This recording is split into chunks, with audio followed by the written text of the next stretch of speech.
Api di Bukit Menoreh. Cerita, Esa Mintarja. Audiobook, novel silat. Bab 501. Ki Lurah, berkata Kiai Pituturjati itu kemudian. Berjanjilah. Jika aku menang, maka prajurit-prajuritmu harus tunduk kepadaku. Mereka tidak boleh melawan semua perintahku. Tetapi jika aku kalah, maka orang-orangku tidak akan mengganggumu lagi. Menurut pendapatmu itu adil? Ya. Tidak. Aku tidak akan berjanji apa-apa. Kita berperang tanding, itu saja. Jika aku kalah, maka prajurit-prajuritku akan bertempur dan membunuh semua orang-orangmu. Jika aku menang, sekehendakkulah yang akan aku lakukan. Wajah Kiai Pituturjati yang tegang menjadi semakin tegang. Dengan geram ia pun berkata, "Licik kau, anak iblis. Tetapi aku tidak peduli. Sesudah aku membunuhmu, maka aku akan membunuh semua prajuritmu. Aku juga tidak peduli. Lakukan jika kau mampu melakukannya. Kita akan berperang tanding tanpa janji apa-apa. Jika kau tidak bersedia, aku akan bertindak sebagai seorang lurah prajurit. Menangkapmu dan semua orang-orangmu. Kalian semuanya akan kami bawa ke Mataram. Meskipun perjalanan kami akan menjadi semakin berat, tetapi itu adalah tugas kami." Kiai Pituturjati itu pun menggeram. Namun kemudian ia pun segera bersiap sambil berkata, "Kau akan mati bersama kesombonganmu." Orang-orang yang menyaksikannya menjadi tegang. Gelagah Putih, Rara Wulan dan Sekar Mirah berdiri membeku. Bahkan kemudian Rara Wulan pun telah berpegangan lengan Gelagah Putih. Sejenak kemudian, kedua orang yang berperang tanding itu mulai bergeser. Kiai Pituturjati yang jantungnya terasa membara itu telah meloncat menyerang. Namun Ki Lurah Agung Sedayu sempat mengelakkannya. Bahkan Ki Lurah itu segera membalasnya dengan ayunan kakinya. Namun keduanya masih belum sungguh-sungguh. Nampaknya keduanya masih ingin menjajaki kemampuan lawannya. Namun gerakan mereka pun semakin lama menjadi semakin cepat. Tenaga mereka pun semakin meningkat, sehingga perang tanding itu semakin lama menjadi semakin sengit. Kiai Pituturjati bertempur bagaikan burung sikatan. Berloncatan dengan cepat, menyambar-nyambar. Sementara itu, Ki Lurah Agung Sedayu nampak lebih lamban. Tetapi setiap gerak tubuhnya selalu berarti. Kiai Pituturjati yang marah itu semakin meningkatkan ilmunya. Ia tidak mengira bahwa seorang lurah prajurit mempunyai kemampuan sedemikian tingginya. Orang ini telah membunuh Senggasura, geram Kiai Pituturjati. Dengan dendam yang rasa-rasanya semakin memanasi darahnya, Kiai Pituturjati itu bertempur semakin cepat. Para prajurit Mataram menjadi semakin berdebar-debar. Kecepatan gerak Kiai Pituturjati itu rasa-rasanya sudah melampaui kewajaran. Agaknya ilmunya yang tinggi telah membuatnya mampu bergerak sedemikian cepatnya. Ki Lurah Agung Sedayu nampaknya mulai terdesak. Kadang-kadang Ki Lurah terlambat menghindar, sehingga serangan-serangan Kiai Pituturjati mulai menyentuhnya. Namun Ki Lurah Agung Sedayu pun segera menyadari bahwa lawannya telah mengeterapkan ilmu meringankan tubuh, sehingga tubuhnya menjadi seolah-olah tidak berbobot. Geraknya menjadi ringan dengan kecepatan semakin tinggi. Tetapi Ki Lurah Agung Sedayu sendiri tidak asing dengan ilmu itu. Ia pun mampu melakukannya. Karena itu, ketika Kiai Pituturjati itu bergerak semakin cepat, maka Ki Lurah Agung Sedayu pun telah mengeterapkan ilmu yang sama. Sehingga dengan demikian, maka apa yang dilakukan oleh Kiai Pituturjati dapat juga dilakukan oleh Ki Lurah. Kiai Pituturjati itu pun kemudian menyadari bahwa ternyata lurah prajurit itu juga memiliki kemampuan memperingan tubuhnya, sehingga lurah prajurit itu mampu menghindari serangan-serangannya yang berlangsung semakin cepat. Bahkan justru Ki Lurah Agung Sedayu itu pun mulai dengan serangan-serangannya yang berbahaya pula. Kepada siapa demit ini berguru, geram Ki Pituturjati. Namun bukan saja Kiai Pituturjati yang sekali-sekali mampu menyentuh tubuh Ki Lurah, tetapi Ki Lurah pun sekali-sekali telah berhasil menyelinap di antara pertahanan Kiai Pituturjati. Dengan demikian, maka pertempuran pun menjadi semakin sengit. Keduanya saling menyerang, menghindar, dan bahkan sekali-sekali mereka telah membenturkan kemampuan mereka.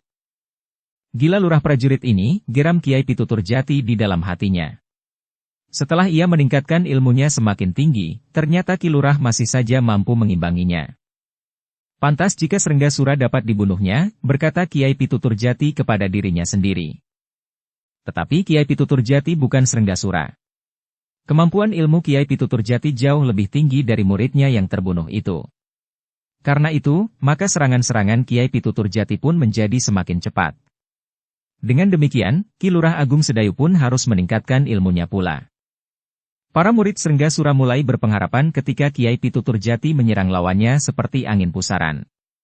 Mereka berharap bahwa Ki Lurah Agung Sedayu itu akan segera digulung di dalamnya. Dilemparkan ke udara, kemudian jatuh di atas tanah berbatu padas.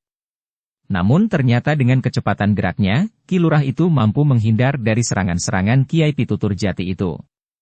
Tetapi sudah tentu bahwa Ki Lurah tidak luput sama sekali dari sentuhan serangan Kiai Pituturjati.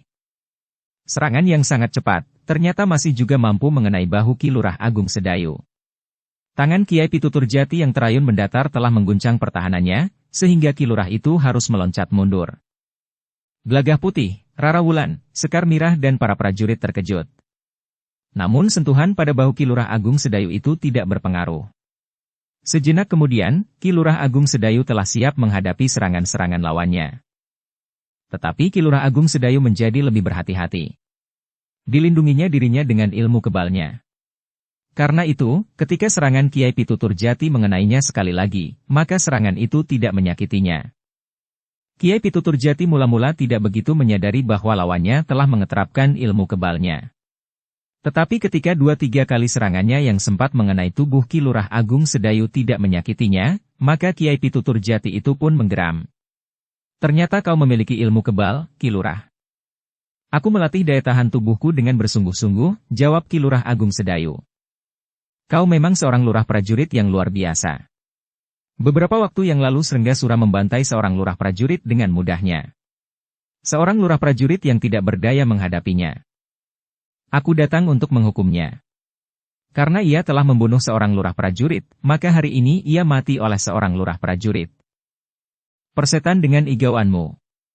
Jangan terlalu bangga dengan ketahanan ilmu kebalmu. Aku akan segera memecahkan ilmu kebalmu itu. Dengan demikian, maka pertempuran pun menjadi semakin sengit. Kedua belah pihak meningkatkan ilmunya dengan cepat. Jika serangan Kiai Pituturjati mengenainya sekali lagi, maka serangan itu tidak menyakitinya. Namun Ki Lurah Agung Sedayu pun segera menyadari pula, bahwa lawannya telah mengeterapkan ilmu lembu sekilan, semacam ilmu kebal yang dapat menjadi perisai sehingga setiap serangan lawannya akan tertahan oleh ilmu itu, sejengkal dari kulitnya. Dengan demikian, maka serangan-serangan keduanya seakan-akan tidak mampu menggoyahkan pertahanan lawan.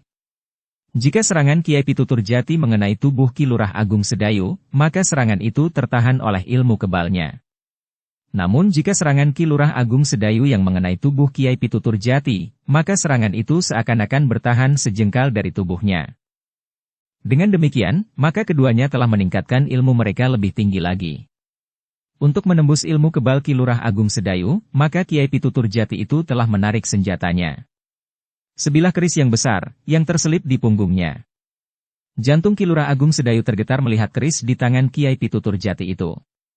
Keris yang seakan-akan telah menyala kemerah-merahan. Keris ini di tanganku akan memecahkan ilmu kebalmu, Ki Lurah. Ki Lurah Agung Sedayu tidak menjawab. Namun ia pun segera mengurai cambuk yang membelit di pinggangnya. Kau akan menembus ilmu lembu sekilanku dengan cambuk itu, bertanya Kiai Pituturjati. Ya, Kiai, jawab Agung Sedayu. Aku akan menebas juntai cambukmu dengan kerisku ini.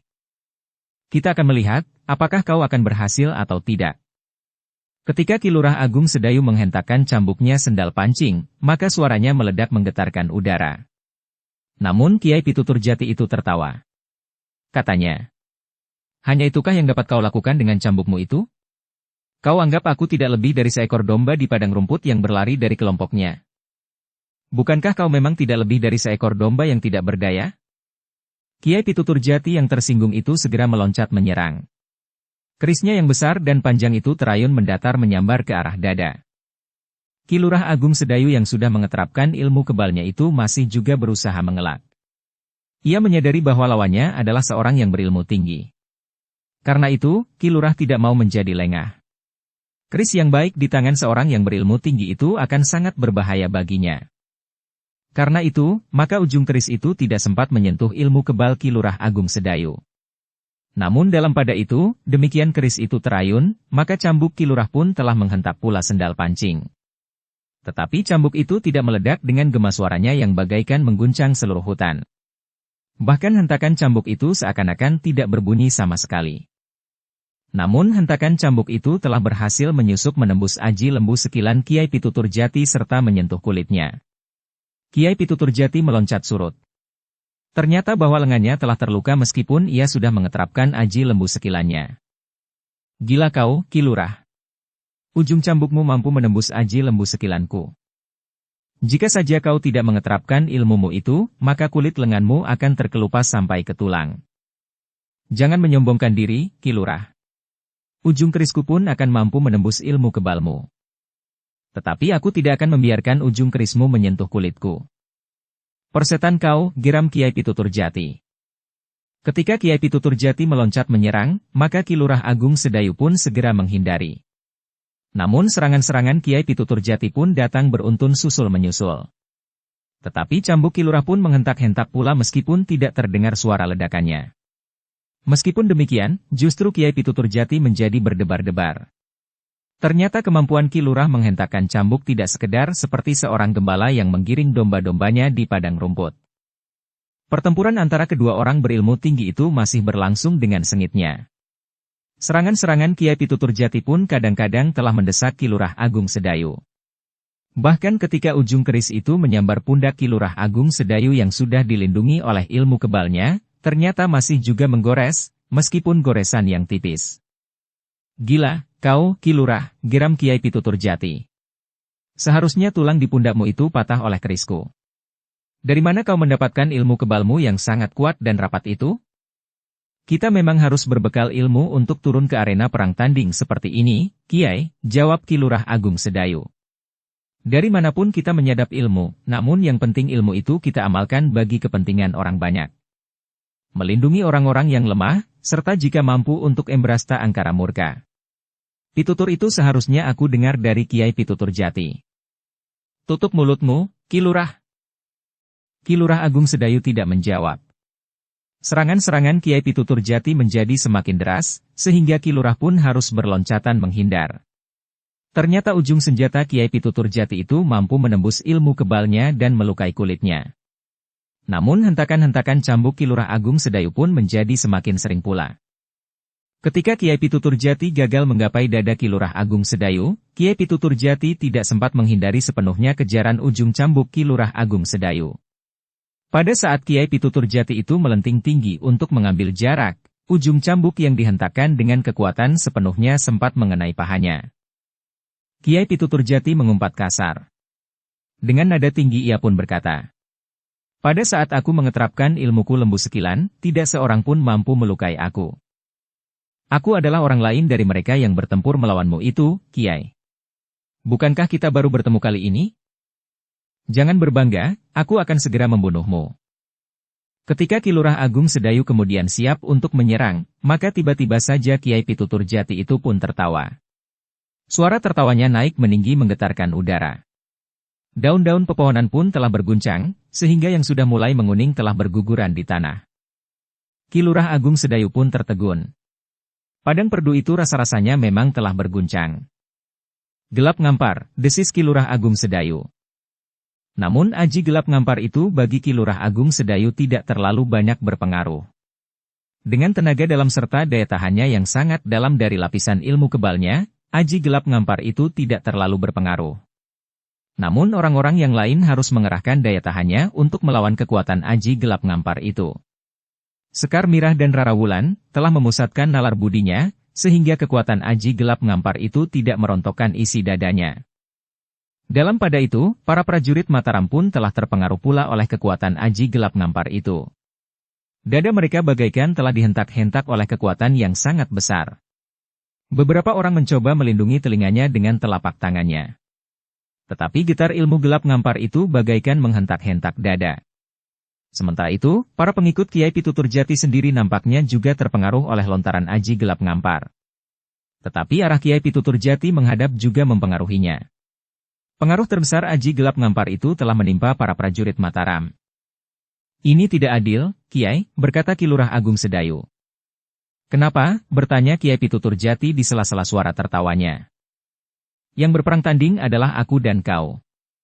Dalam hal ini, ajimu gelap ngampar tidak berpengaruh sama sekali terhadapku.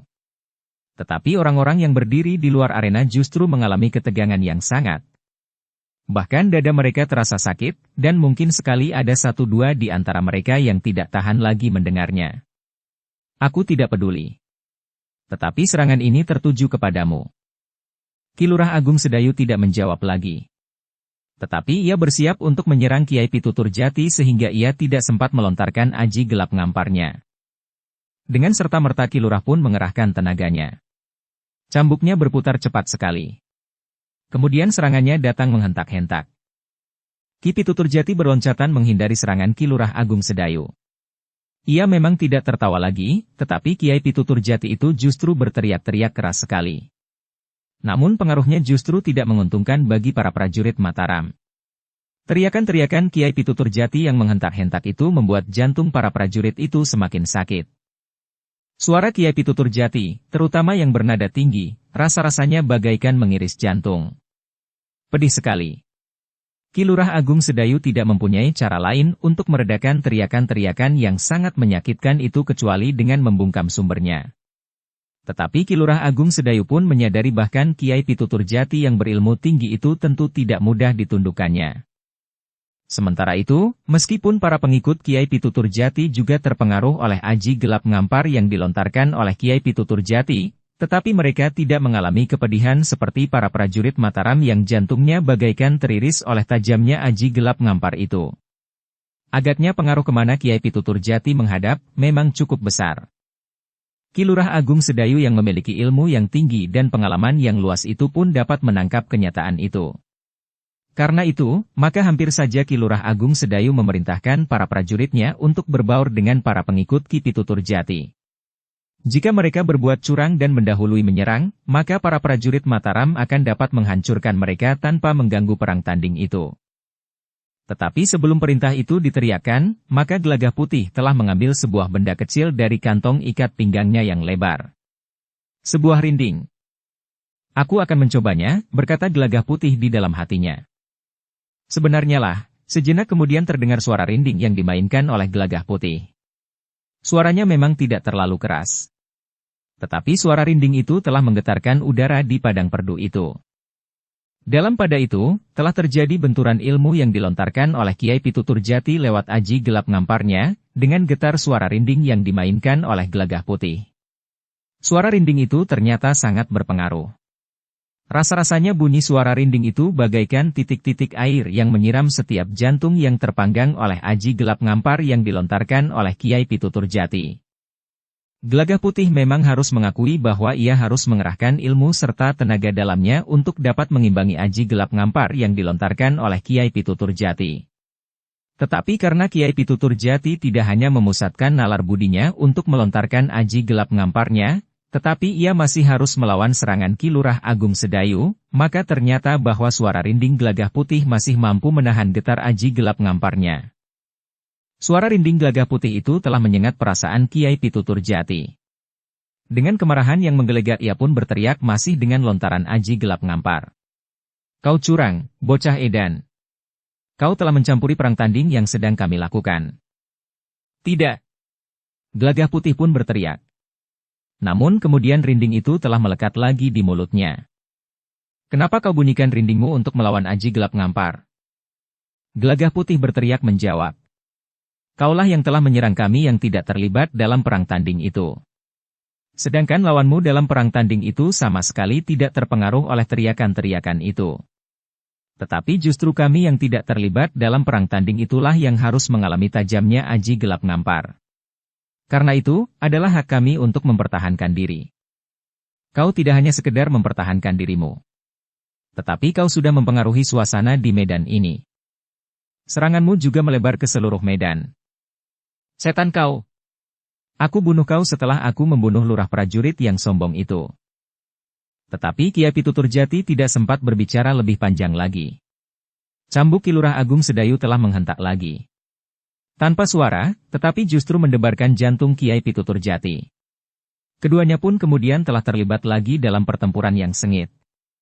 Kiai Pitutur Jati tidak lagi melontarkan serangan lewat Aji Gelap Ngampar, karena kekuatan Aji Gelap Ngampar itu sama sekali tidak berpengaruh atas Ki Lurah Agung Sedayu. Dalam pada itu, serangan-serangan Kiai Pitutur Jatilah yang menjadi semakin garang. Kerisnya yang besar itu terayun-ayun mengerikan. Ayunan keris itu ternyata mampu menembus perisai ilmu kebal Ki Lurah Agung Sedayu. Tetapi sebaliknya, serangan-serangan Ki Lurah Agung Sedayu pun menjadi semakin cepat. Cambuknya pun berputar semakin cepat pula. Kemudian menebas dengan garangnya mendatar, menyambar ke arah lambung.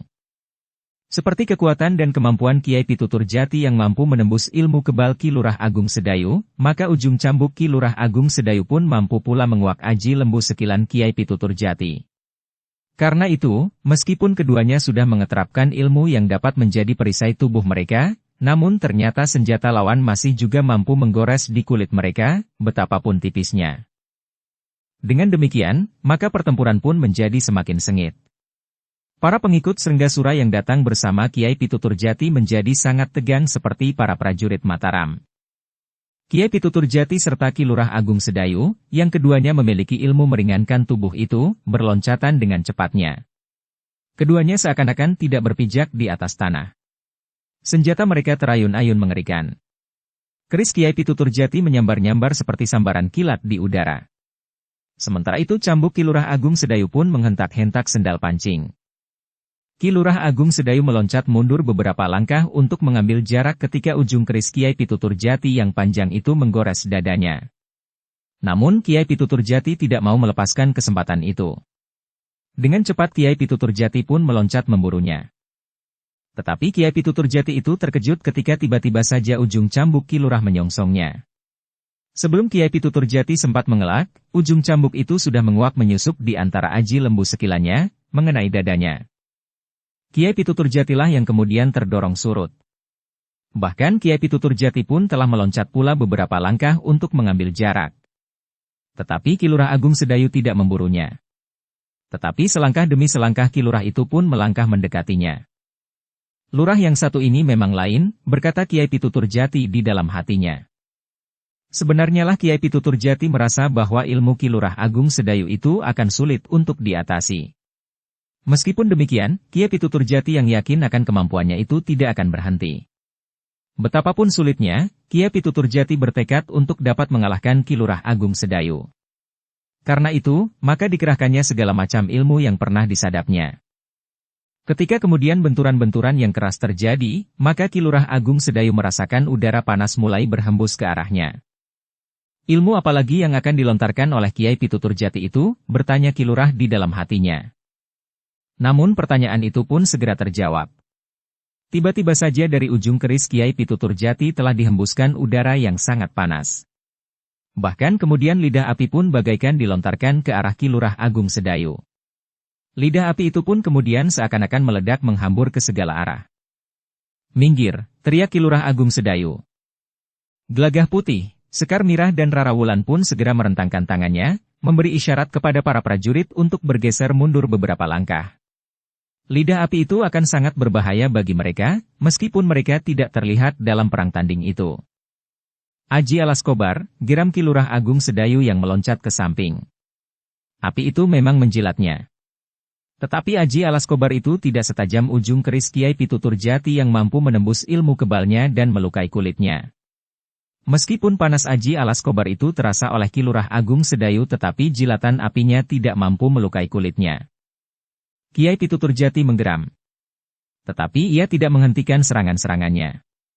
Kemanapun Ki Lurah Agung Sedayu menghindar, maka Kiai Pitutur Jati telah menyerangnya dengan ajinya Alaskobar.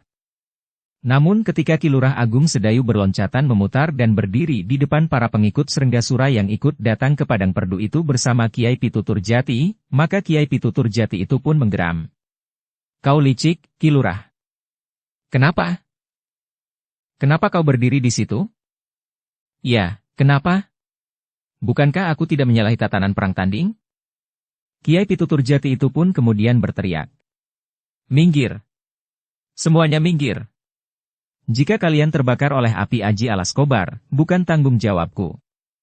Para pengikut Sura Srengga itu pun dengan serta-merta menghambur menjauhi arena. Demikian mereka berlari-larian, maka Kiai Pitutur Jati telah melontarkan lagi aji alas kobar. Tetapi Kiai Pitutur Jati terkejut. Sasarannya tidak lagi seorang Agung Sedayu. Tetapi tiba-tiba saja ada 3 orang Agung Sedayu yang berdiri di hadapannya. Kiai Pitutur Jati menggeram. Dengan nada tinggi ia pun berteriak. Kau bermain-main dengan aji Kakang Kawah Adi Ari-Ari. Kita memang sedang bermain-main, Kiai, jawab salah seorang di antara ketiga orang Agung Sedayu itu. Aku tahu kau telah melontarkan bayangan semu. Kau kira aku tidak dapat menemukan Agung Sedayu yang sejati? Temukan. Aku yakin bahwa kau mampu. Tetapi untuk itu kau memerlukan waktu, Kiai. Sementara itu, aku sempat menyerangmu dari arah yang belum sempat kau ketemukan. Kau licik, Ki Lurah. Sejak tadi kau selalu menuduhku licik. Kenapa kita tidak bertempur dengan tanggon? Kenapa kita harus bersembunyi di balik segala macam permainan yang kotor ini? Terserah kepadamu. Marilah kita membuat janji. Kita bertempur dengan kemampuan olah kanuragan. Kita tidak akan terperosok lagi dalam permainan yang kotor ini. Ketiga sosok Lurah Agung Sedayu itu terdiam sejenak. Namun kemudian seorang di antara mereka pun berkata, "Baik. Aku tidak berkeberatan. Tetapi kita harus bersikap jujur. Aku tidak mau mengorbankan nama besarku hanya sekedar melayani seorang lurah prajurit." Sejenak kemudian suasana menjadi hening. Ketiga sosok Agung Sedayu itu pun kemudian bergeser saling mendekati. Kemudian ketiganya telah menyatu kembali. Para pengikut Srenggasura yang menunggui Kiai Pitutur Jati itu mengusap mata mereka. Mereka melihat suatu yang tidak dapat masuk di akal mereka. Mereka memang tidak dapat membedakan antara bayangan semu dengan kenyataan yang bukan saja mewujud, tetapi kenyataan keberadaannya. Bagi mereka, Kiai Pitutur Jati sudah sering menunjukkan berbagai macam kemampuan yang tidak masuk di akal mereka. Tetapi apa yang dilihatnya pada lurah prajurit itu telah membuat jantung mereka berdegup semakin keras. Adalah sewajarnya jika Srenggasura tidak dapat mengimbangi kemampuannya, bahkan ditebus dengan kematiannya. Sementara itu, para prajurit Mataram sendiri menjadi berdebar-debar. Mereka sudah pernah menyaksikan kelebihan Ki Lurah Agung Sedayu. Namun mereka masih saja terheran-heran. Seorang senapati yang berpangkat Tumenggung pun sulit dapat mengimbangi kemampuan Ki Lurah, berkata para prajurit Mataram itu di dalam hatinya. Dalam pada itu, sejenak kemudian Ki Lurah Agung Sedayu dan Kiai Pitutur Jati sudah berhadapan lagi. Kiai Pitutur Jati dengan kerisnya yang besar dan panjang, melampaui ukuran keris kebanyakan. Sementara itu Ki Lurah Agung Sedayu menggenggam cambuk di tangannya. Keduanya pun segera telah terlibat dalam pertempuran yang sangat seru. Keduanya berloncatan dengan cepatnya.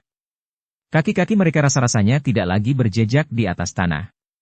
Sementara itu, sentuhan-sentuhan senjata mereka tidak selalu dapat menembus lapisan ilmu kebal masing-masing. Hanya serangan senjata mereka yang sempat dilambari dengan sepenuh tenaga dan kemampuan sajalah yang berhasil menembus ilmu kebal masing-masing, serta menyentuh tubuh mereka. Meskipun demikian, maka goresan-goresan ujung keris Kiai Pitutur Jati di tubuh Ki Lurah Agung Sedayu menjadi semakin banyak. Tetapi kulit Kiai Pitutur Jati pun sempat terkoyak oleh ujung cambuk Ki Lurah Agung Sedayu. Sebenarnya lah bahwa kemampuan ilmu cambuk yang sudah sampai ke puncak itu benar-benar sulit untuk dibendung dengan jenis ilmu kebal yang manapun. Karena itulah, maka darah pun menjadi semakin banyak mengalir dari luka-luka di tubuh Kiai Pitutur Jati. Kemarahan semakin menyala di dada orang itu. Karena itu, maka Kiai Pitutur Jati itu pun telah mengerahkan segenap kemampuannya. Lambaran ilmunya serta tenaga dalamnya. Tetapi ilmu cambuk yang tuntas dari Ki Lurah Agung Sedayu, ternyata terlalu sulit untuk diatasinya. Itulah sebabnya, maka Kiai Pitutur Jati tidak dapat lagi bertahan dengan mengandalkan kemampuan keris di tangannya. Karena itu, maka Kiai Pitutur Jati pun tidak lagi dapat mengekang dirinya untuk mempergunakan ilmu pamungkasnya. Ternyata di dalam diri Kiai Pitutur Jati memang tersimpan berbagai macam ilmu.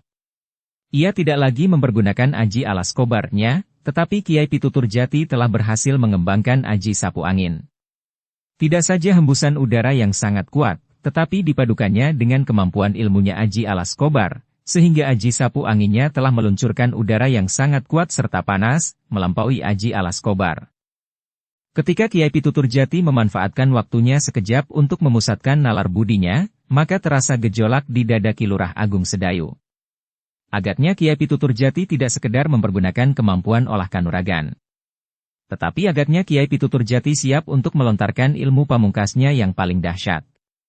Karena itu, maka Agung Sedayu pun segera mempersiapkan dirinya pula menghadapi segala kemungkinan. Sebenarnya lah, sesaat kemudian Pitutur Jati telah menggenggam kerisnya dengan kedua belah tangannya. Dari ujung kerisnya yang besar dan panjang itu, tiba-tiba saja telah meluncur hembusan angin yang kuat sekali, namun yang panasnya melampaui bara api. Namun ketajaman mata Agung Sedayu yang berilmu sangat tinggi itu melihat serangan yang meluncur dari ujung keris lawannya, mengarah ke dadanya. Karena itu, maka Ki Lurah Agung Sedayu itu pun segera merendah dan berlutut pada satu lututnya. Pada saat itu pula, Agung Sedayu telah menyerang dengan kemampuan ilmu puncaknya pula. Sorot matanya yang tajam, yang memancarkan kekuatan ilmunya yang jarang ada tandingnya, telah membentur serangan Kiai Pitutur Jati. Benturan ilmu yang sangat tinggi itu merupakan benturan yang sangat dahsyat. Bukan saja pada saat terjadi benturan, tetapi getar ilmu itu seakan-akan telah memantul pada garis serangan masing-masing. Tetapi ternyata bahwa kekuatan ilmu Ki Lurah Agung Sedayu masih lebih tinggi dari kekuatan ilmu Kiai Pitutur Jati.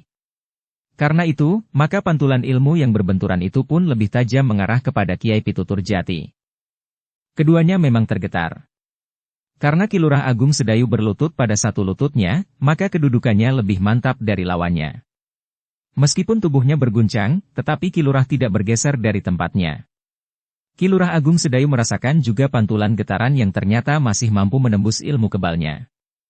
Tetapi daya tahan tubuh Ki Lurah masih mampu mengatasinya. Sementara itu, Kiai Pitutur Jati telah terdorong beberapa langkah surut. Meskipun demikian, Kiai Pitutur Jati masih mampu mempertahankan keseimbangannya, sehingga Kiai Pitutur Jati tidak jatuh terlentang di tanah.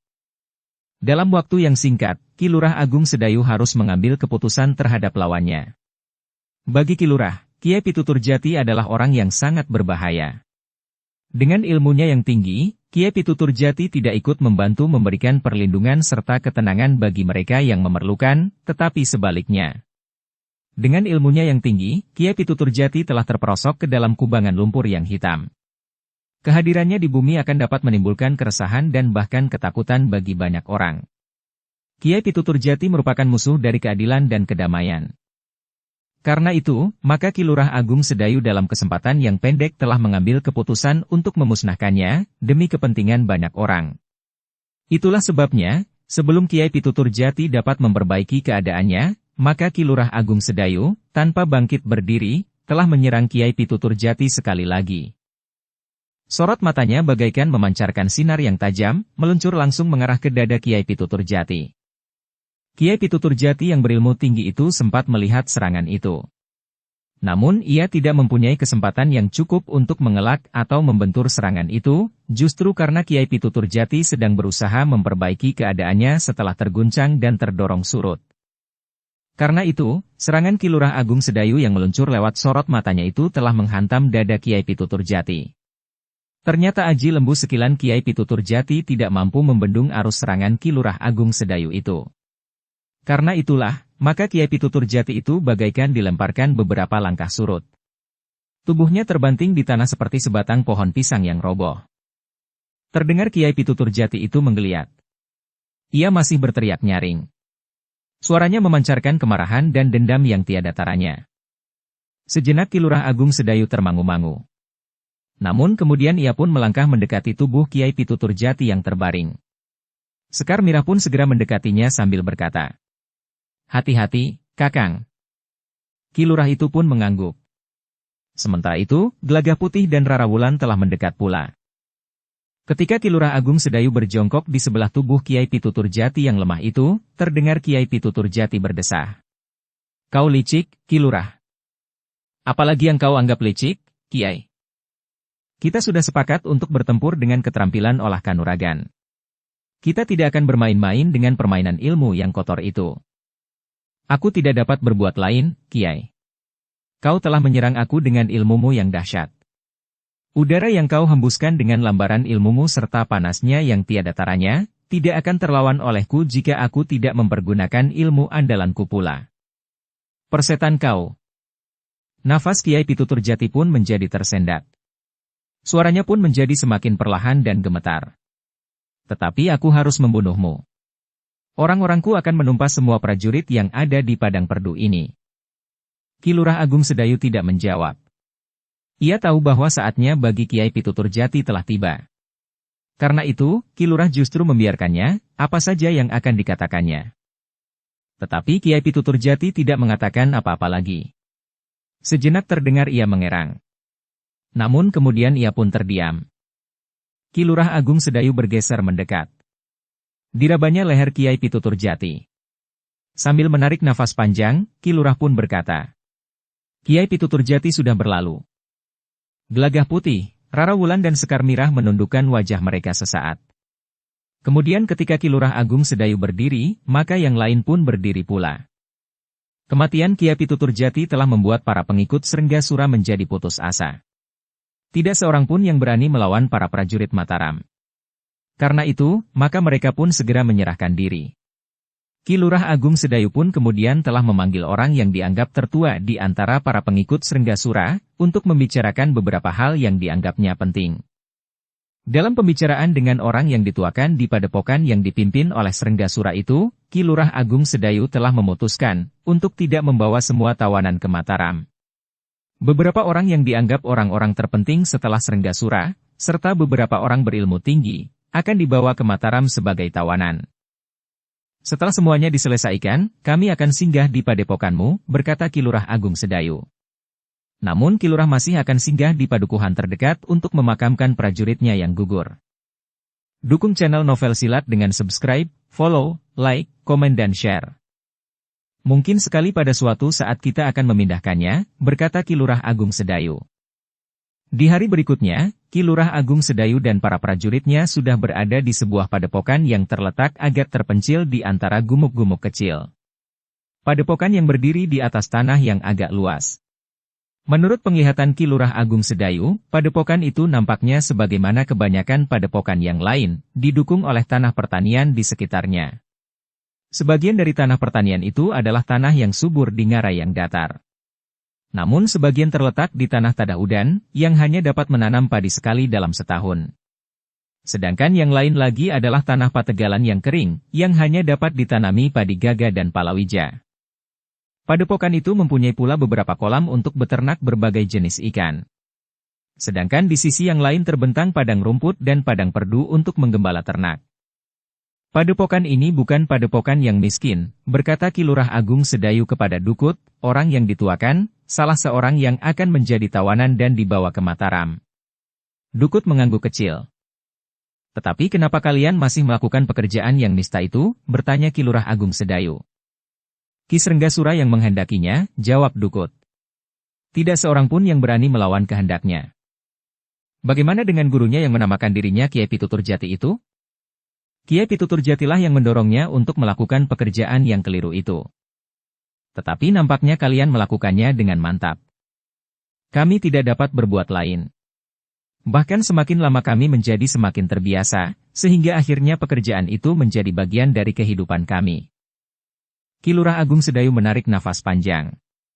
Dengan nada berat ia pun berkata, kalian pernah membantai sekelompok prajurit yang melewati daerah ini? Ya. Ki Srenggasuralah yang bertanggung jawab. Prajurit dari mana? Prajurit dari Demak. Bagaimana kau dapat membantai para prajurit itu, dan tugas apa yang diemban oleh para prajurit sehingga mereka lewat di daerah ini? Kami telah menjebak mereka. Mereka adalah sekelompok prajurit yang sedang mengumpulkan upeti dan pajak dari beberapa kademangan. Para Demang itu merasa keberatan untuk membawa upeti dan pajak itu ke Demak, karena jalan-jalan terasa tidak aman oleh para penyamun dan perampok. Para prajurit itu tidak berdaya menghadapi kalian? Kami telah menjebaknya. Kami mempersilahkan mereka singgah. Kami ingin menitipkan upeti kami bagi Demak. Namun kami menyergap mereka pada saat mereka sedang makan, sehingga mereka tidak mempunyai kesempatan untuk melawan. Kalian membunuh mereka sampai orang terakhir? Dukut menundukkan kepalanya. Kejahatan yang sulit untuk dibayangkan. Srenggasuralah yang bertanggung jawab, ulang Dukut. Para prajurit Mataram itu berhenti sehari semalam di padepokan itu. Atas petunjuk Samantha dan Dukut, mereka telah menemukan tempat menyimpan harta benda yang banyak sekali.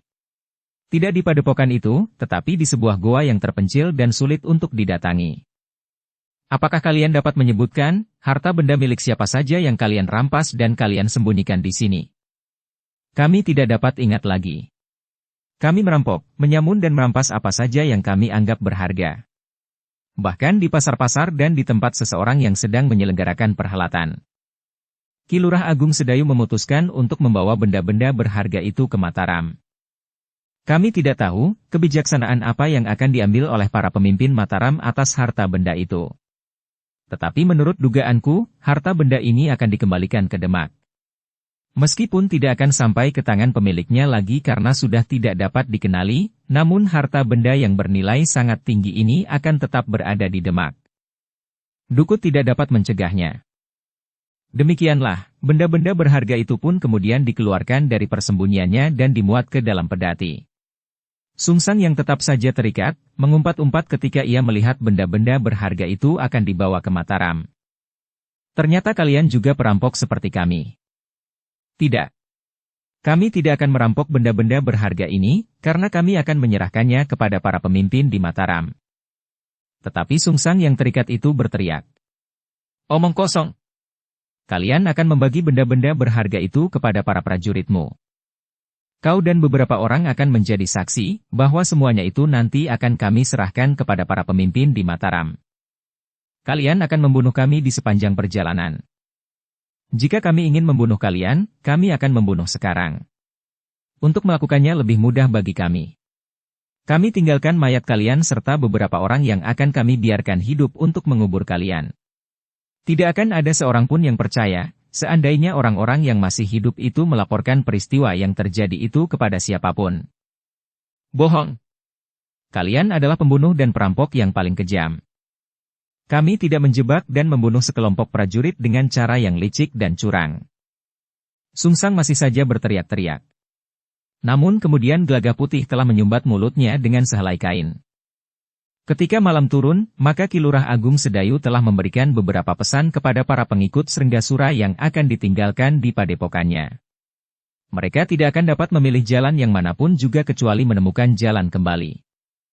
Pelihara padepokan ini baik-baik. Hubungi para pemimpin Demak yang baru. Ceritakan apa yang telah terjadi di sini. Kalian tentu akan mendapat petunjuk, apa yang sebaiknya kalian lakukan. Baik, Ki Lurah, jawab beberapa orang hampir berbareng. Malam itu, para prajurit Mataram justru berjaga-jaga dengan kewaspadaan yang tinggi. Benda-benda berharga yang disembunyikan di goa di sebuah bukti kecil, telah berada di padepokan. Besok pagi benda berharga itu akan dibawa ke Mataram. Beberapa orang yang besok akan ikut ke Mataram telah dikumpulkan di satu ruangan, dijaga oleh sekelompok prajurit dengan senjata terhunus. Ki Lurah Agung Sedayu dan Gelagah Putih hampir semalam suntuk tidak tidur. Baru menjelang dini hari keduanya sempat terlena sejenak. Namun beberapa saat kemudian telah terdengar ayam jantan berkokok untuk ketiga kalinya di malam itu. Para prajurit Mataram itu pun segera bersiap. Mereka tidak menghiraukan Sungsang yang berteriak-teriak mengumpat. Bahkan ia pun berteriak-teriak. Bunuh aku! Bunuh aku! Ki Lurah Agung Sedayu pun kemudian mendekatinya sambil berkata. Berlakulah jujur. Kau tidak usah berteriak-teriak minta dibunuh. Aku tahu bahwa sebenarnya kau ingin hidup. Tetapi Srenggasura atau gurunya yang menamakan dirinya Kiai Pitutur Jati telah meracuni otakmu, sehingga seakan-akan kematian akan sama artinya dengan kepahlawanan. Persetan dengan celotehmu. Tetapi Srenggasura dan gurunya, Kiai Pitutur Jati yang tidak pernah memberikan pitutur itu, sudah terbunuh di pertempuran, sehingga kau tidak usah menghiraukannya lagi. Yakini bahwa nalurimu untuk tetap hidup itu adalah wajar. Jika kau mempunyai kesempatan untuk hidup, itu adalah wajar. Jika kau mempunyai kesempatan untuk hidup, kenapa kau harus membunuh diri? Kematianmu akan sia-sia, dan namamu justru akan dicampakkan sebagai seorang pengecut yang tidak berani menghadapi kenyataan. Jika kau tidak membunuhku sekarang, aku akan membunuhmu kelak. Aku sudah mendengar ancaman seperti itu beberapa kali. Tetapi aku tidak pernah menghiraukannya. Aku justru merasakan kesejukan jika aku berhasil membujuk seseorang yang telah berputus asa menjadi berubah, dan memandang dunia ini dengan penuh pengharapan. Jangan gurui aku. Kau hanya mau mendengarkan nasihat dari gurumu yang bernama Pitutur Jati? Kau tahu arti kata Pitutur Sejati? Diam. Diam. Ki Lurah Agung Sedayu memang terdiam. Tetapi ia mempunyai keyakinan bahwa di sepanjang jalan, Sungsang akan merenungi kata-katanya. Demikianlah, ketika matahari mulai membayang, iring-iringan pasukan Mataram itu pun mulai bergerak. Mereka justru merasa bahwa perjalanan mereka telah mendapatkan beban yang berat, sebagaimana saat mereka berangkat ke Demak mengawal Kanjeng Pangeran Puger. Di antara pedati-pedati di dalam iring-iringan itu, 2 di antaranya berisi benda-benda berharga yang dirampas oleh Ki Lurah Agung Sedayu dari para perampok yang berselubung dengan wujud sebuah perguruan itu. Ki Lurah dan para prajurit Mataram itu menyadari bahwa di antara mereka yang ditinggalkan di padepokan tentu ada yang sakit hati, serta tidak mau menerima kenyataan tentang diri mereka serta tentang benda-benda berharga itu. Orang-orang itu akan dapat menjadi sangat berbahaya. Mereka akan dapat menghubungi gerombolan-gerombolan perampok serta mengajak mereka untuk berusaha merampas kembali benda-benda berharga yang dibawa di dalam iring-iringan prajurit itu. Karena itu, maka setiap orang di dalam iring-iringan itu selalu bersiaga menghadapi segala kemungkinan. Demikian pula Sekar Mirah dan Rara Wulan, serta Gelagah Putih yang berada di ekor iring-iringan itu. Dukut dan Samanta yang berjalan terpisah dari beberapa orang kawannya yang juga dibawa ke Mataram, sempat berbincang di antara mereka. Kita tidak tahu, apakah lurah prajurit itu jujur atau tidak, desis Dukut. Nampaknya ia seorang yang jujur, jawab Samanta. Mudah-mudahan kita tidak dibantai di Tanggul Kali dan mayat kita dihanyutkan ke dalamnya. Meskipun aku belum pernah mengenalnya, tetapi aku percaya kepadanya bahwa ia tidak akan berlaku curang. Aku justru sependapat dengan lurah prajurit itu. Jika ia ingin membunuh kita maka ia akan dapat memerintahkan prajurit-prajuritnya membantai kita di padepokan.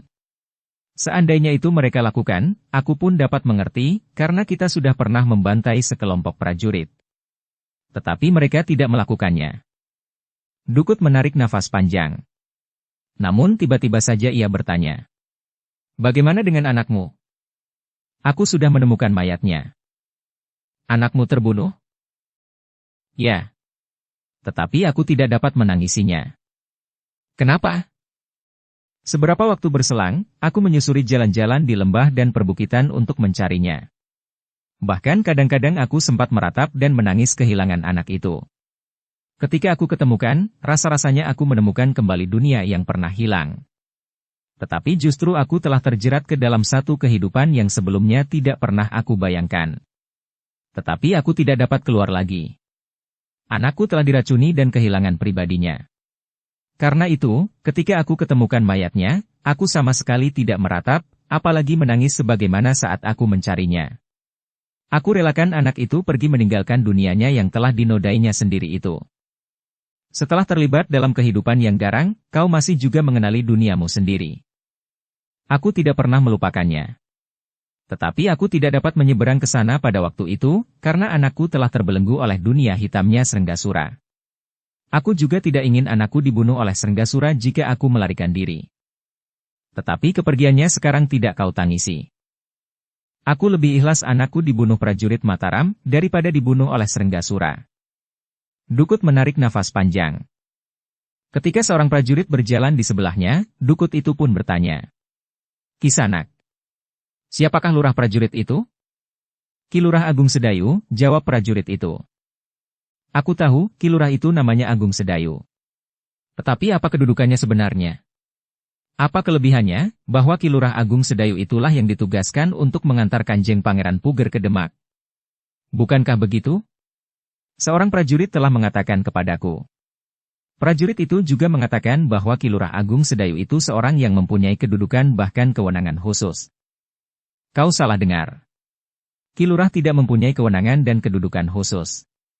Tetapi Ki Lurah adalah pemimpin sepasukan prajurit dari pasukan khusus Mataram yang berada di Tanah Perdikan Menoreh. Kenapa Ki Lurah itu yang ditunjuk untuk mengawal Kanjeng Pangeran Puger? Besok, kalau ada kesempatan, bertanyalah kepada Ki Patih Mandaraka di Mataram. Dukut menarik nafas panjang. Prajurit itu bergeser sedikit ke depan. Sementara itu, prajurit yang berada di belakangnya tidak mengambil tempatnya di sebelah Dukut dan Samanta. Jawaban yang tepat, desis Samanta. Dukut tersenyum. Masam sekali, katanya. Ya. Pertanyaanku salah alamat. Prajurit itu tentu tidak tahu kenapa Ki Lurah Agung Sedayulah yang diperintahkan untuk mengawal Kanjeng Pangeran Puber. Samanta tidak menjawab lagi.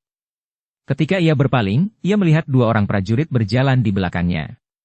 Di belakang mereka, beberapa orang kawannya yang juga menjadi tawanan dan dibawa ke Mataram. Di belakang kawan-kawannya itu, beberapa orang prajurit berjalan dengan pedang telanjang.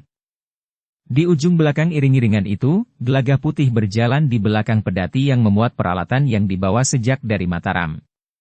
Justru seorang prajurit yang bertugas untuk mengurus perlengkapan itulah yang bertengger di punggung kudanya. Seorang kawannya tiba-tiba saja berhenti sambil berkata, "Ganti aku yang menunggang kuda. Aku sudah letih berjalan." "Jangan. Lebih baik kau berjalan. Bukankah aku terluka dalam pertempuran di padang perdu itu? Dan kau? Lukamu hanya segores kecil seperti dicakar anak ayam saja, kau sudah mengeluh sejak kita berangkat tadi pagi. Aduh, pedihnya luka itu. Tolong pamitkan aku kepada anak istriku, jika aku tidak dapat sampai ke rumah." "Jangan berkata begitu," berkata kawannya yang lain. "Nanti kata-katamu itu numusi." "Maksudmu?" "Masih banyak kemungkinan dapat terjadi. Bahkan mungkin kami harus menyampaikan pesanmu itu." "Tidak, tidak. Jangan terjadi." Kawannya menyahut dengan wajah yang nampak bersungguh-sungguh. "Jika demikian, jangan berpura-pura sakit. Kau dapat berpura-pura apa saja. Tetapi jangan yang satu itu. Apalagi dengan mengucapkan pesan seperti itu." "Baik, baik. Aku tidak bersungguh-sungguh. Jika demikian, kenapa kau masih saja tetap berada di punggung kuda itu?" "Baik. Aku akan turun." Namun, demikian orang itu meloncat turun, maka kawannya yang menakut-nakuti itulah yang segera meloncat ke punggung kuda. "Heh. Kenapa kau yang naik kuda itu? Aku yang sejak tadi menunggu giliran." "Salahmu. Kau tidak berhasil memaksanya turun. Akulah yang dapat memaksanya turun, sehingga akulah yang berhak untuk naik kuda itu sekarang."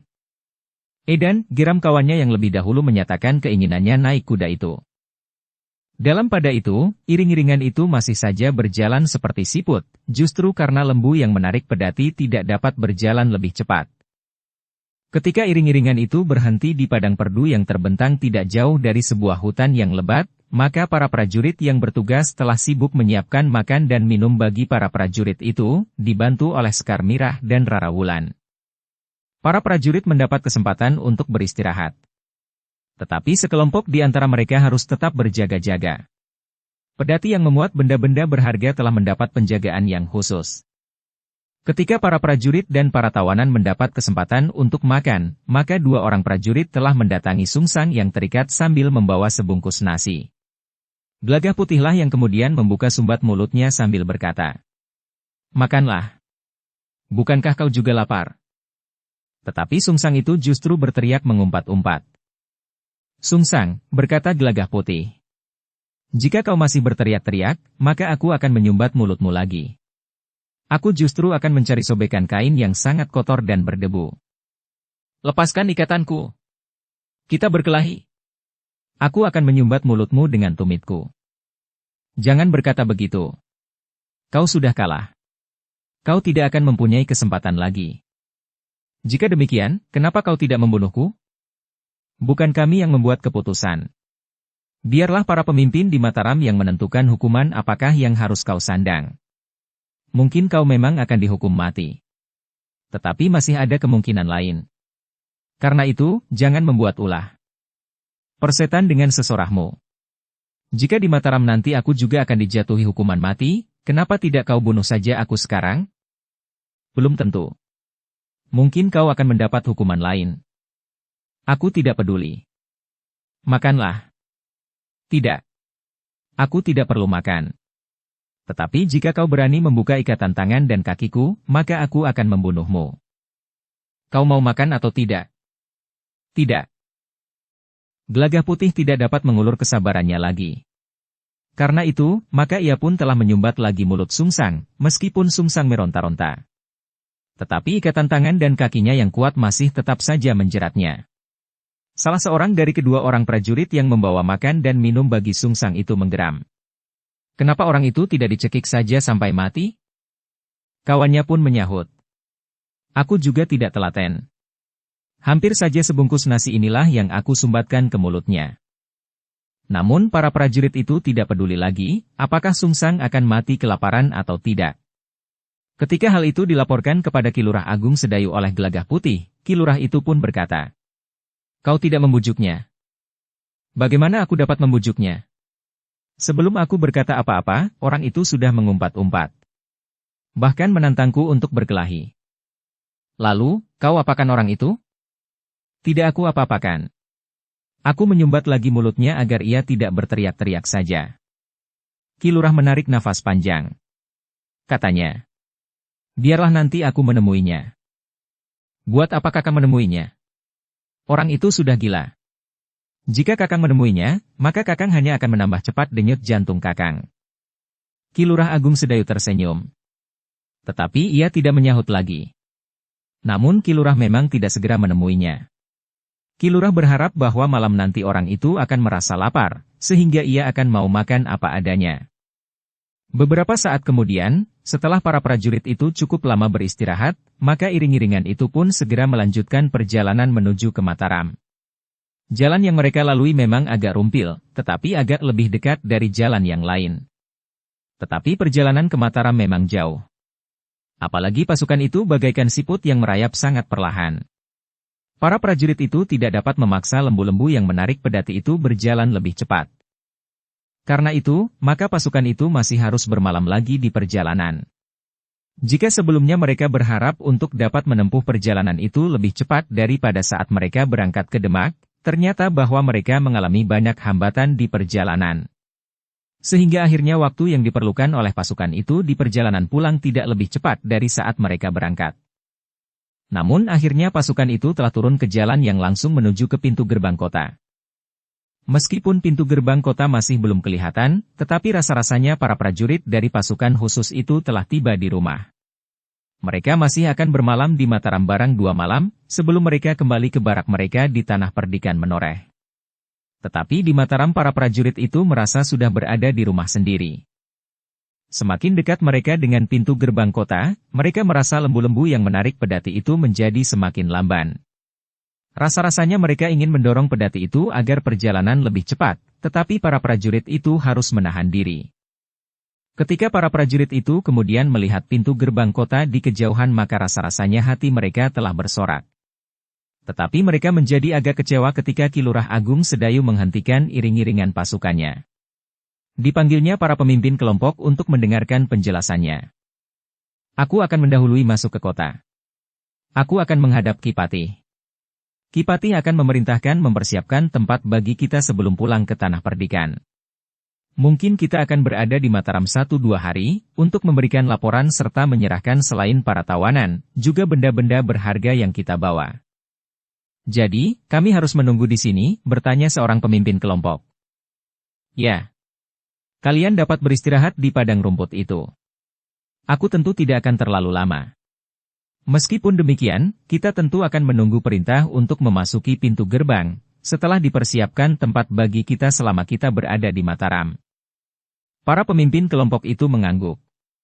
Perintah Ki Lurah Agung Sedayu itu sudah jelas bagi mereka. Karena itu, ketika Ki Lurah Agung Sedayu mendahului pasukannya bersama 2 orang prajurit, maka para pemimpin kelompok telah memerintahkan para prajurit itu beristirahat di padang rumput yang terlantang sampai ke tanggul sungai.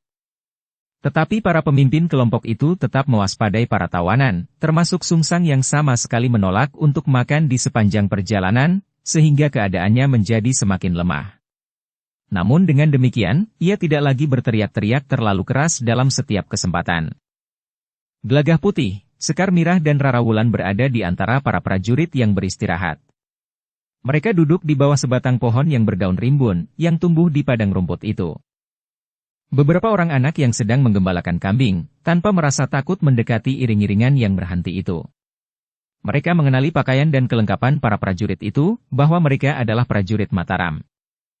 "Paman dari mana?" bertanya seorang anak remaja yang sedang menggembalakan kambingnya. "Bertamasya," jawab prajurit itu. "Bertamasya? Kemana?" "Melihat-lihat betapa luasnya bumi Mataram. Nampaknya ada di antara kawan paman yang terluka." "Kenapa, paman?"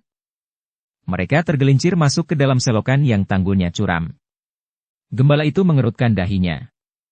Namun kawannya yang lain bertanya, "Ada yang diikat di pedati itu, paman?" Prajurit itu tersenyum. Katanya, "Orang itu kami temukan di jalan. Agaknya orang itu sakit syaraf. Karena ia sangat berbahaya, maka kami telah membawanya atas izin keluarganya.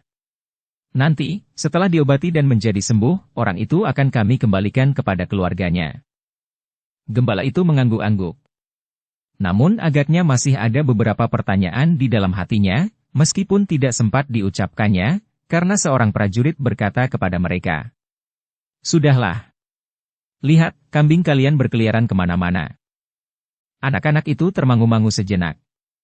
Namun kemudian mereka pun berlari menghampiri kambing mereka masing-masing. Namun seorang anak remaja yang cerdas sempat berkata kepada kawannya, "Mereka tentu baru saja berperang. Ada beberapa musuh yang tertawan. Tetapi ada beberapa prajurit yang terluka. Ada perempuan di antara mereka," desis anak yang lain. "Tentu tawanan. Perempuan yang ditawan setelah negerinya atau lingkungannya atau apa, yang dikalahkan oleh para prajurit itu. Tetapi nampaknya mereka bebas berkeliaran kemana-mana." Seorang remaja yang lain pun menyahut, "Apa yang dapat dilakukan oleh perempuan di antara sepasukan prajurit?" Kawannya lain tidak menjawab. Dalam pada itu, langit pun menjadi buram. Gembala-gembala itu pun telah menggiring kambingnya pulang dan dimasukkan ke dalam kandang. Sementara itu, Ki Lurah Agung Sedayu pun telah menghadap Ki Patih Mandaraka di rumahnya. Kedatangan Ki Lurah memang agak mengejutkan. Namun Ki Patih mengetahui bahwa Ki Lurah Agung Sedayu memerlukan tempat bagi prajurit-prajuritnya, sebelum mereka kembali ke tanah perdikan menoreh. Karena itu, maka Ki Patih tidak meminta Ki Lurah Agung Sedayu menceritakan perjalanannya lebih dahulu. Yang mula-mula dipikirkan adalah tempat bagi para prajurit yang baru pulang, karena barak mereka berada di tanah perdikan menoreh. Sedang barak yang menampung mereka sebelum berangkat, masih belum disiapkan. "Ki Lurah," berkata Ki Patih kemudian, "bawa prajurit-prajuritmu kemari. Biarlah malam ini mereka tidur di sini. Mereka akan membuat halaman kepatihan menjadi kotor, Ki Patih." Ki Patih Mandaraka tertawa. Katanya, "Mereka bukan kanak-kanak. Mereka akan dapat menjaga agar halaman keperihan tidak menjadi kotor." "Terima kasih, Ki Patih. Besok mereka akan mendapatkan tempat yang pantas bagi para prajurit yang kembali bertugas." "Apakah besok kami belum dapat pulang ke tanah perdikan?" "Jangan besok. Mungkin masih ada persoalan-persoalan yang akan dibicarakan. Secepatnya baru besok lusa kau dapat kembali ke tanah perdikan." Ki Lurah mengangguk sambil menjawab, "Kami akan menjunjung segala perintah, Ki Patih." "Nah, kembalilah ke pasukanmu. Aku akan memerintahkan 2 orang prajurit untuk memberitahukan kehadiranmu kepada yang bertugas di pintu gerbang. Aku pun akan memberitahukan kedatanganmu kepada Kanjeng Panembahan." "Terima kasih, Ki Patih. Aku mohon diri untuk kembali ke pasukanku. Aku akan membawa mereka masuk dan langsung ke kepatihan." "Ya. Aku akan mempersiapkan tempat ini untuk menampung mereka, setidaknya untuk malam ini." Sejenak kemudian, Ki Lurah Agung Sedayu dan prajurit yang menyertainya telah melarikan kuda mereka, untuk kembali menyongsong pasukannya yang ditinggalkannya di padang rumput di luar dinding kota. Sementara itu, Ki Patih pun telah memerintahkan beberapa orang prajurit di kepatihan untuk memberitahukan kepada kalangan istana tentang kedatangan Ki Lurah Agung Sedayu dan pasukannya dari Demak. Ketika Ki Lurah Agung Sedayu sampai di padang rumput, malam telah turun. Beberapa buah obor telah dinyalakan. Namun para prajurit yang bertugas menyiapkan makanan dan minum bagi kawan-kawannya itu memberitahukan kepada Ki Lucah Agung Sedayu, bahwa mereka tidak menyiapkan makan bagi pasukan itu. "Aku kira kita akan langsung masuk ke dalam barak yang sudah tersedia, berikut makan dan minumnya, sehingga kami tidak mempersiapkannya." "Tidak apa-apa. Nanti kita dapat menyediakannya. Beberapa orang kawan mulai bersungut-sungut. Yang lain meskipun nampaknya lagi berdendang, tetapi cakapannya menusuk telinga. Kenapa? Lapar. Itu saja yang diucapkannya. Ki Lurah tersenyum. Katanya. Kita sudah hampir sampai di rumah. Itulah sebabnya mereka menjadi manja. Prajurit yang bertugas menyiapkan makanan dan minuman itu mengangguk sambil berkata. Ya. Mereka menjadi manja. Namun sejenak kemudian, Ki Lurah Agung Sedayu pun segera memerintahkan prajuritnya untuk bersiap. Mereka akan meneruskan perjalanan masuk lewat pintu gerbang dan menapaki jalan-jalan kota. Beberapa saat kemudian, para prajurit pun telah bersiap. Ki Lurah pun segera memberikan perintah, agar pasukan itu segera berjalan menuju ke pintu gerbang.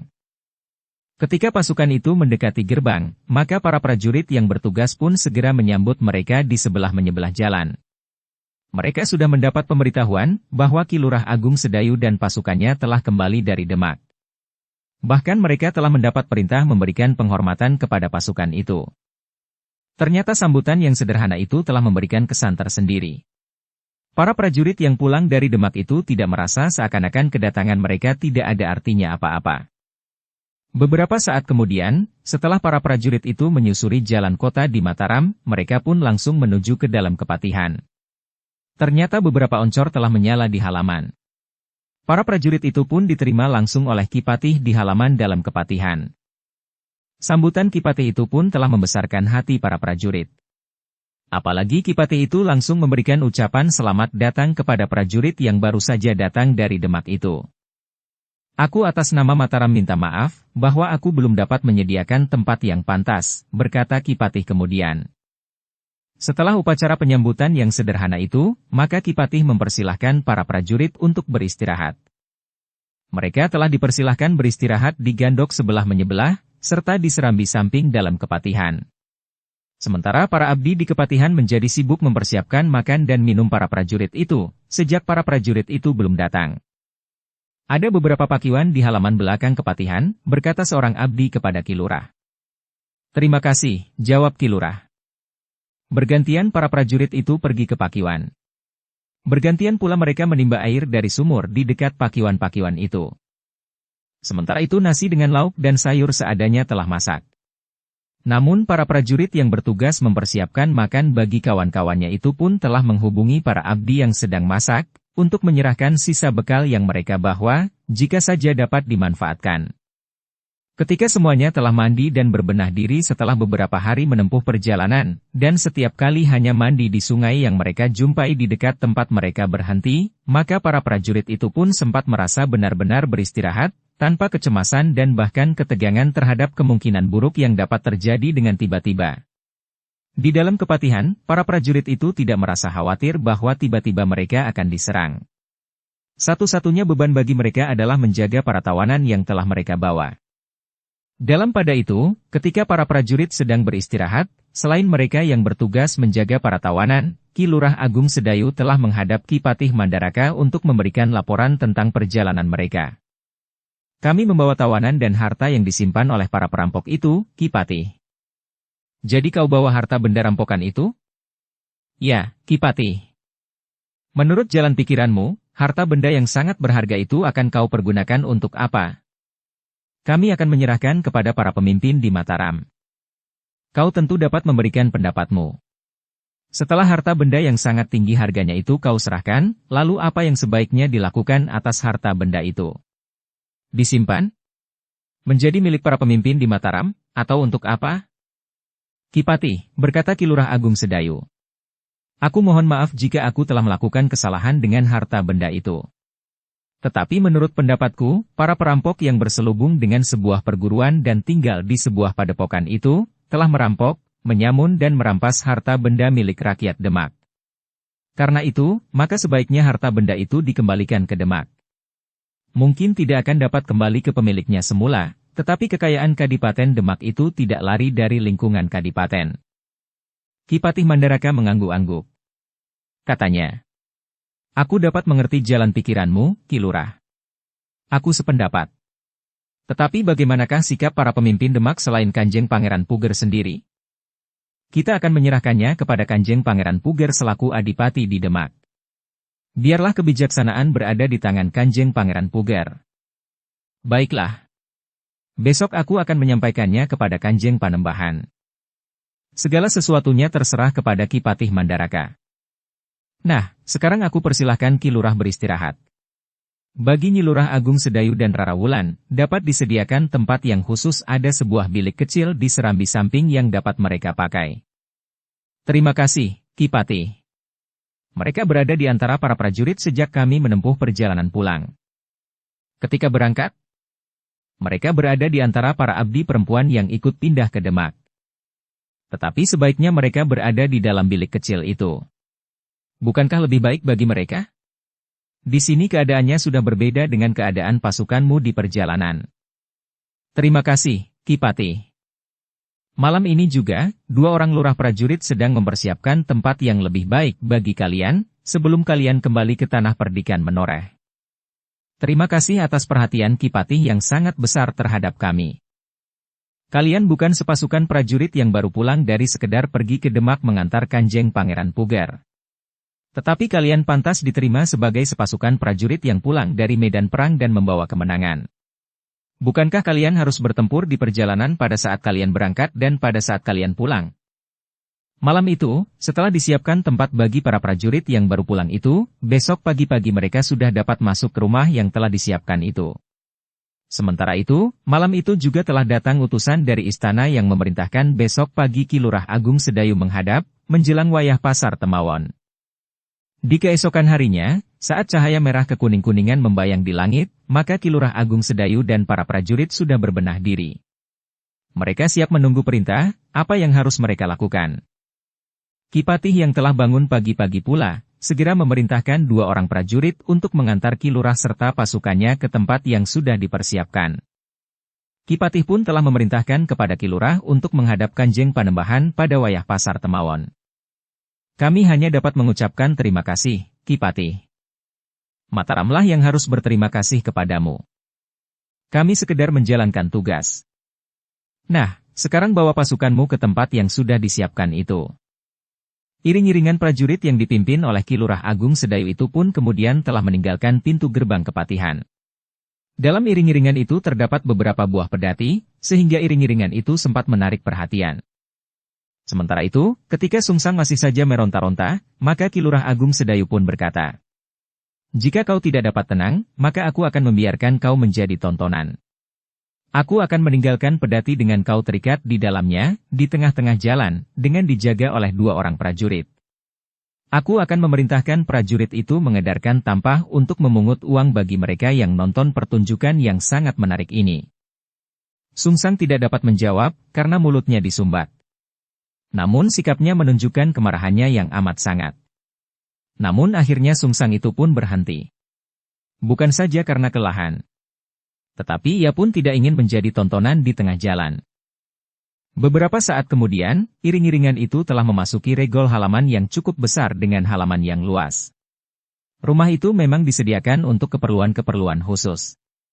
Ki Lurah pun memerintahkan para pemimpin kelompok untuk mengatur para prajurit yang harus bertugas, terutama mengawasi pedati yang memuat harta benda berharga yang diambil dari para perampok yang berkedok sebuah perguruan itu.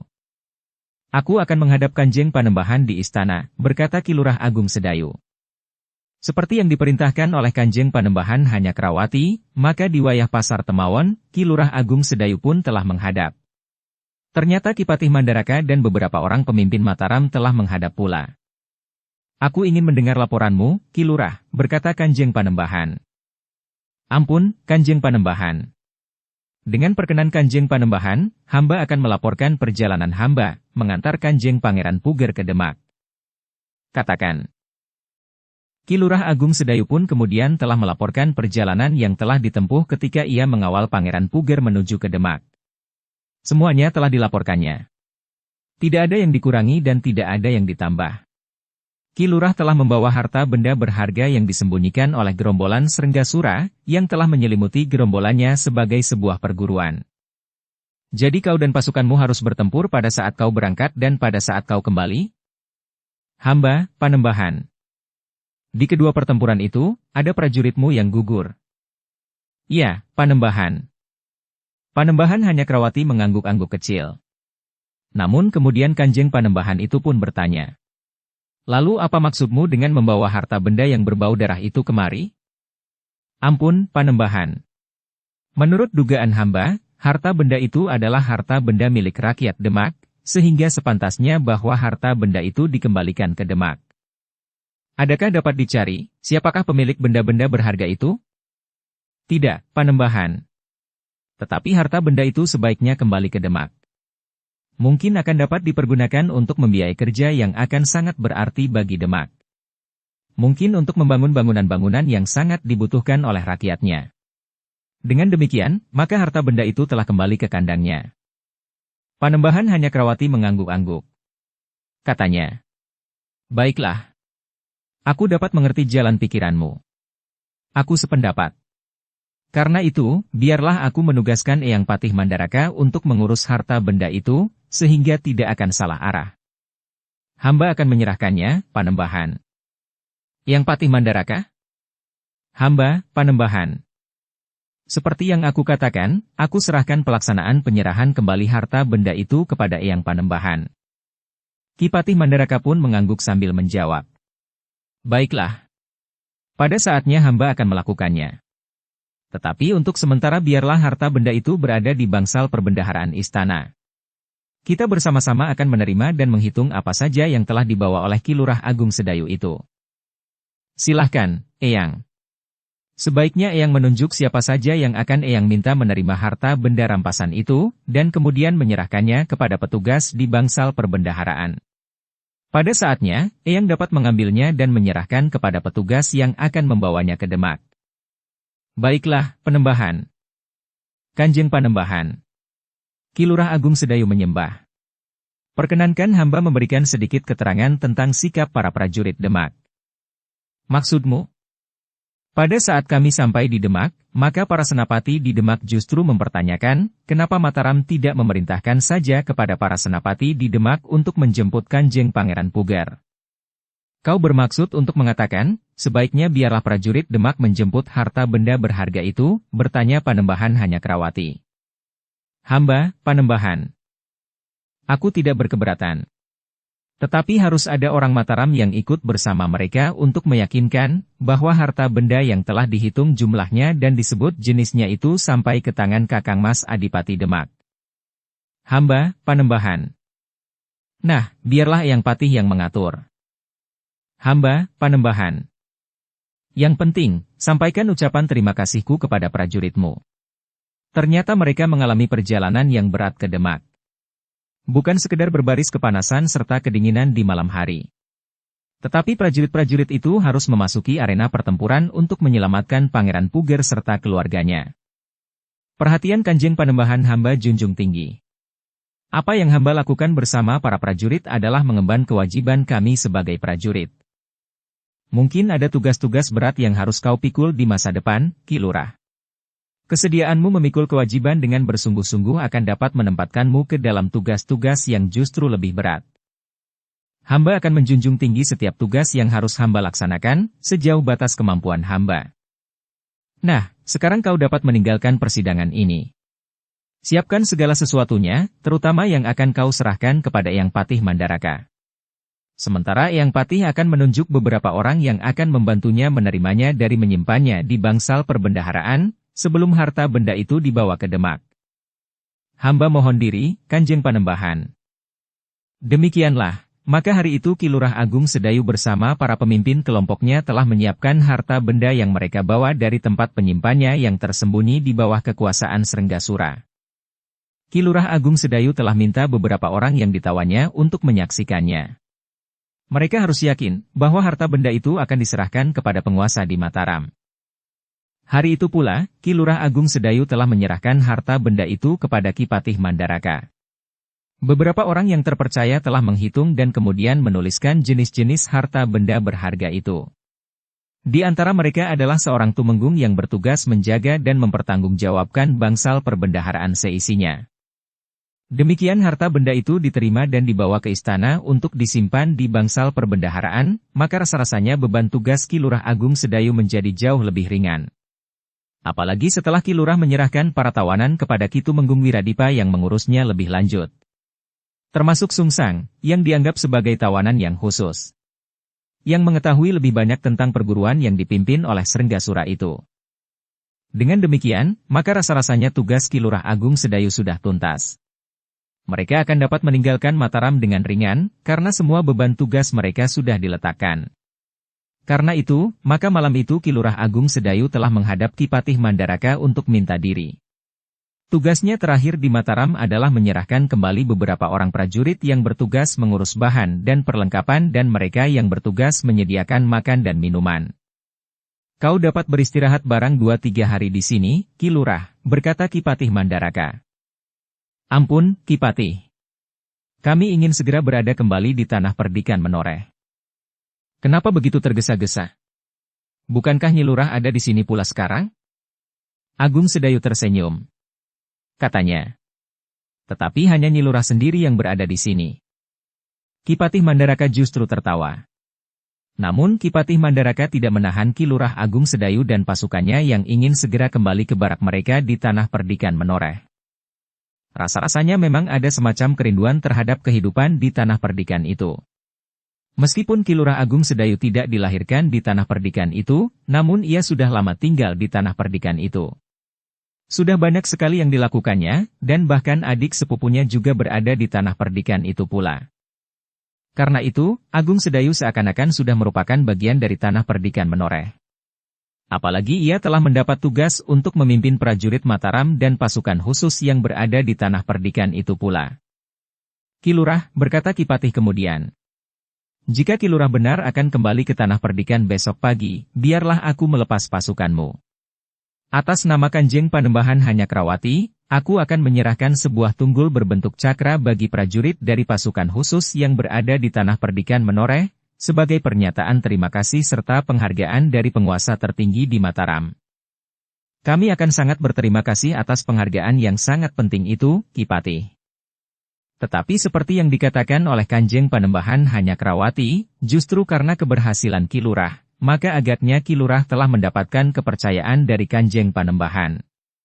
Dengan demikian, ada kemungkinan bahwa tugas-tugas yang sangat berat akan dibebankan kepada Ki Lurah dan pasukan khusus yang berada di tanah perdikan itu. Semua perintah akan kami junjung tinggi, Ki Patih. Baiklah. Siapkah pasukanmu? Besok sebelum matahari terbit, aku akan berada di antara kalian untuk menyerahkan tunggul itu. Terima kasih, Ki Patih. Demikianlah, maka Ki Lurah Agung Sedayu pun segera kembali ke pasukannya. Ia pun segera memerintahkan para pemimpin kelompok untuk bersiap-siap. Besok pagi-pagi semuanya harus sudah siap. Sebelum matahari terbit, Ki Patih akan datang menemui pasukan itu. Kalian harus sudah siap pada saat Ki Patih datang besok pagi sebelum matahari terbit. Baik, Ki Lurah, jawab para pemimpin kelompok itu.